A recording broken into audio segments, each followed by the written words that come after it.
इस वीडियो में हम the number of beautiful subsets इस प्रॉब्लम को डिस्कस करेंगे। इसकी कैटेगरी है मीडियम। इस प्रॉब्लम में हमें एक एरे ऑफ इंटीजर्स दिया हुआ है और एक के वैल्यू दी हुई है। हमें रिटर्न क्या करना है? Non empty beautiful subsets of the array. Beautiful subset की डेफिनेशन क्या है? ऐसा सबसेट जिसके अंदर किन्हीं भी दो इंटीजर्स का डिफरेंस के इक्वल ना हो। तो ऐसे जितने भी हमारे ब्यूटीफुल सबसेट्स होंगे उन सबका काउंट हमें रिटर्न करना है। हमें यहाँ पर एग्जांपल दिया हुआ है, हमारा एरे है 2 4 6 और के की वैल्यू है 2। तो जैसे अगर मैं एक सबसेट कंसिडर करूँ 2, 4, तो इसमें 4 - 2 इनका डिफरेंस क्या है? 2। तो ये क्या है? इनवैलिड सबसेट, यानी कि ब्यूटीफुल सबसेट नहीं है। इसके ब्यूटीफुल सबसेट क्या क्या होंगे? एक तो single element subset 2 4 6 single element वाले सबसेट, और एक 2 और 6। 6 और 2 का डिफरेंस कितना है? 4 है, जो कि के इक्वल नहीं है। तो 2 और 6 ये हमारा एक ब्यूटीफुल सबसेट है। तो इस तरह से हमारा जो गिवन है 2 4 6 इसमें 4 ब्यूटीफुल सबसेट्स है। तो हमें यही रिटर्न करना है। हमें पता है कि अगर हमारे एक एरे में n एलिमेंट्स हैं तो हमारे टोटल नंबर ऑफ सबसेट्स कितने होते हैं? 2n। बेसिकली ये सबसेट्स कैसे बनते हैं?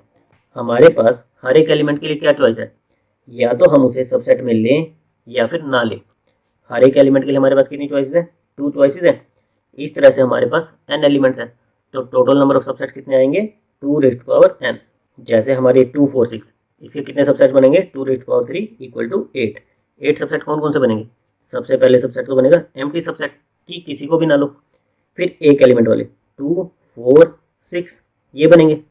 फिर दो दो एलिमेंट वाले 2 4 2 6 4 6, और एक बनेगा तीनों एलिमेंट वाले 2 4 6। इन सबसेट को हम जनरेट कैसे कर सकते हैं?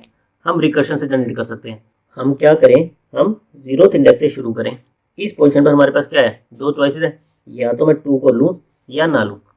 हर एक चॉइस के लिए मैं रिकर्सिव फंक्शन कॉल कर दूँ। जैसे रिकर्सिव फंक्शन में मैं क्या करूँ? मेरे इस इंडेक्स को यहाँ पर ले जाऊँ। फर्स्ट चॉइस मेरी कोई भी हो, मान लो मैं 2 को लूँ या ना लूँ। उसके बाद दोनों के लिए मैं रिकर्शन कॉल कर दूँ नेक्स्ट इंडेक्स के लिए। फिर से मेरे पास क्या आएगी? 4 के लिए दो चॉइसेस, मैं इसे लूँ या ना लूँ। और फिर इन दोनों के लिए रिकर्शन कॉल कर दूँ। रिकर्शन में क्या करूँ? इंडेक्स को ले जाऊँ यहाँ पर 6 पर, 6 को लूँ या ना लूँ। इस तरह से मेरी ट्री की कितनी ब्रांच बनेगी? स्टार्टिंग में बनेगी मेरी 2 को लिया नहीं लिया। फिर दोनों के लिए मेरी क्या बनेगी? 4 को लिया नहीं लिया। फिर जो मेरा ये नेक्स्ट लेवल है, इस पर हर एक के लिए कितनी चॉइस बनेगी? दो चॉइस, कि 6 को लिया नहीं लिया, 6 को लिया नहीं लिया। तो इस तरह से मेरी लास्ट में कितनी लीव्स बनेगी? 8 लीव्स बनेगी, जो कि मेरे अलग अलग सबसेट को रिप्रेजेंट करेंगी, मेरे डिसीजन को। जैसे ये डिसीजन क्या होगा कि मैं किसी को भी नहीं ले रहा हूँ, इसमें पहला नहीं ले रहा, दूसरा नहीं ले रहा, 6 को ले रहा हूँ। तो इस तरह से मेरी हर एक लीव एक सबसेट को रिप्रेजेंट करेगी। तो इसको हम इजीली रिकर्सिव कोड से लिख सकते हैं। नाउ सपोज मैंने यहाँ पर 2 को कंसिडर किया कि मैंने अपने एरे में 2 को लिया, फिर मैंने 4 को नहीं लिया। तो ये तो मेरा ओके है, लेकिन मेरी चॉइस 4 को लेना, क्या मैं 4 को ले सकता हूँ? मुझे ये चेक करना पड़ेगा कि इन दोनों का डिफरेंस, जो मैं न्यू एलिमेंट ऐड कर रहा हूँ और जो मेरे ऑलरेडी एरे में एलिमेंट एडिड है, उनमें से किसी भी एलिमेंट का मेरे करंट एलिमेंट से डिफरेंस के इक्वल तो नहीं है। जैसे मैं यहाँ पर अगर 4 को ऐड करता हूँ तो 4 और 2 का डिफरेंस कितना आएगा? 2 आएगा। तो मैं 4 को टेक नहीं कर सकता, मैं ये चॉइस को फॉलो नहीं कर सकता। तो ये चेक करने के लिए कि मैं जिस एलिमेंट को ऐड कर रहा हूँ उसका एग्जिस्टिंग सबसेट में जो एलिमेंट्स हैं उनमें से किसी के साथ भी डिफरेंस के आ रहा है या नहीं आ रहा, इसके लिए हम अनऑर्डर्ड मैप का यूज़ कर सकते हैं। बेसिकली हम मैप में करंट सबसेट के एलिमेंट्स को स्टोर करते जाएंगे। जैसे हमने 2 को लिया तो हमारे मैप में अभी क्या पड़ा हुआ? 2 पड़ा हुआ। फिर जब हम 4 को कंसिडर कर रहे होंगे तो हम क्या सर्च करेंगे? 4 - 2, यानी कि 2 मेरे इस सबसेट में प्रेजेंट है या नहीं है। ये हम अगर अनऑर्डर्ड मैप में स्टोर कर रहे हैं तो इजीली O1 में फाइंड आउट कर पाएंगे। तो हम चेक करेंगे कि 2 मेरा प्रेजेंट है या नहीं है। 2 प्रेजेंट है तो हम इस 4 को कंसिडर नहीं करेंगे, हम टेक वाली ब्रांच को फर्दर एक्सप्लोर नहीं करेंगे, हम केवल इस नॉन टेक वाली ब्रांच को ही फर्दर एक्सप्लोर करेंगे। तो मेरे इस प्रॉब्लम के दो पार्ट होंगे। पहला रिकर्शन, किसके लिए? सारे सबसेट को जनरेट करने के लिए। दूसरा, जब मैं टेक लूँ, रिकर्शन के अंदर मैं जब टेक वाली ब्रांच को लूँ तो उसको फॉलो करने से पहले मैं ये चेक कर लूँ कि मेरा जो करंट एलिमेंट है और जो मेरा करंट सबसेट है उनका किसी का भी डिफरेंस के इक्वल तो नहीं है। अगर नहीं है तो ही मैं टेक वाली ब्रांच को फर्दर फॉलो करूँ, यानी कि रिकर्शन उस पर तभी कॉल करूँ, अदरवाइज मैं उस ब्रांच को फॉलो नहीं करूँ। और नॉन टेक वाली ब्रांच तो क्या है कि मैं करंट एलिमेंट को ले ही नहीं रहा, तो उसको अनकंडीशनली मैं फॉलो कर सकता हूँ। तो एक बार इस अप्रोच का हम कोड देख लेते हैं।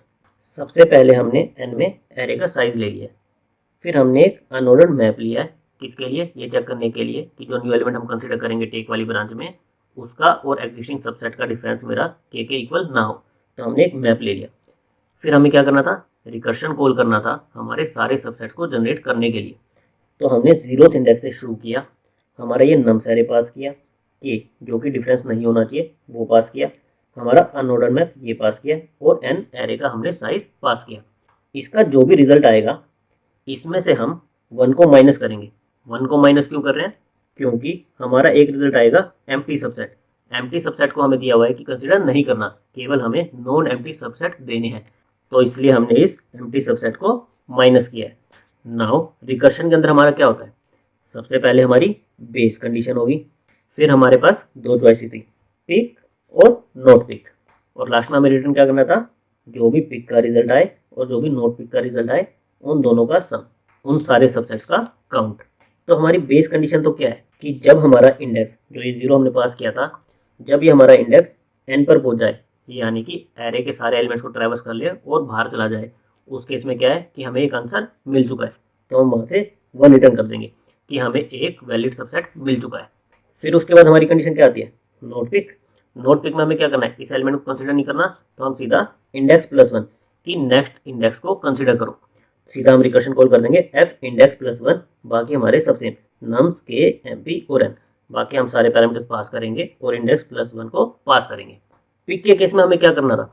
हमें ये चेक करना था कि जो हम करंट एलिमेंट कंसीडर कर रहे हैं, जो इस इंडेक्स पर एलिमेंट है और जो हमारे करंट सबसेट्स में अभी एलिमेंट है, उनमें से किसी का भी डिफरेंस के इक्वल ना हो।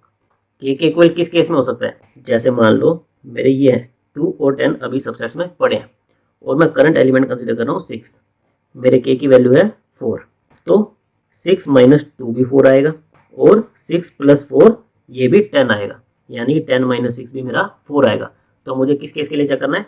एक तो 6 - के लिए कि 6 - 4 2 प्रेजेंट है या नहीं है, और एक 6 + के लिए कि 10 प्रेजेंट है या नहीं है। इन दोनों केसेस में मेरा डिफरेंस क्या आएगा? के इक्वल आएगा। तो हमने यही चेक किया है कि जो भी मेरा नंबर ऑफ इंडेक्स, यानी कि इस इंडेक्स पर जो नंबर प्रेजेंट है -के मेरे मैप में प्रेजेंट है, या फिर इस इंडेक्स पर जो नंबर है +के वो मेरे मैप में प्रेजेंट है। अगर इनमें से कोई भी प्रेजेंट है तो मैं इसके अंदर ना जाऊं। लेकिन अगर यही दोनों केस नहीं है, यानी कि मैं इसको ले सकता हूं अपने सबसेट में, तो मैं क्या करूं? इसको सबसे पहले अपने मैप में स्टोर कर लूं। मैप में स्टोर करने का क्या मतलब हुआ? मैं उसकी फ्रीक्वेंसी को ++ कर दूं और फिर रिकर्शन कॉल कर दूं नेक्स्ट इंडेक्स के लिए कि मैं इस ब्रांच को फॉलो कर रहा हूँ, इसको फर्दर एक्सप्लोर करो। एक्सप्लोर करने का मतलब क्या हुआ कि नेक्स्ट इंडेक्स पर जाओ और फिर से दो चॉइसेस लो, लेना है उस एलिमेंट को या नहीं लेना। तो मैंने रिकर्शन कॉल कर दिया इंडेक्स +1 नम्स के mp n, बाकी सारे पैरामीटर्स अपने पास कर दिए। जब इसका मेरा रिकर्शन पूरा हो जाएगा तो ये अपनी वैल्यू पिक में स्टोर कर लेगा, और उसके बाद हम रिकर्शन में क्या करते हैं? जो भी हमने पहले चेंजेस किए होते हैं, इस रिकर्शन के लिए जो चेंजेस किए होते हैं उनको रिवर्ट करते हैं। जैसे हमने इस एलिमेंट को कंसीडर किया था, यानी कि हमारे मैप में ++ किया था, अब हम इस रिकर्शन से वापस जा रहे हैं, तो हमें क्या करना होगा? इस एलिमेंट्स को हमारे अनऑर्डर्ड मैप से पॉप करना होगा कि हम उसकी फ्रीक्वेंसी को सब्ट्रैक्ट कर देंगे।